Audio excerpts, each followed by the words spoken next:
ওই এদিকে পারে কি করতে হবে আগে আগে ডাইনে তাকাবা ডাইনে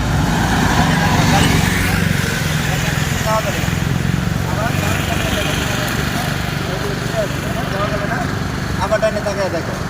এখন যদি তুমি ই করো রওনা যাও হ্যাঁ তাহলে দেখো ডাইনে একটা মোটর চলে আসতেছে প্রথমে আগে ডাইনে তাকাবা ডানে যে ডান দিক থেকে গাড়ি আসে কিনা পরে আবার বামে তাকাবা বামে বামে নিরাপদ আছে ডাইনে থেকে গাড়ি আসে এখন যাওয়া লাগবে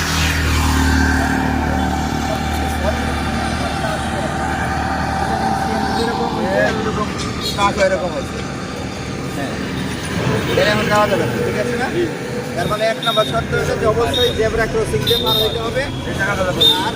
ডাইনে তাকায় একবার দেখবা আরেকটা বামে তাকায় দেখবা আবার ডাইনে তাকায়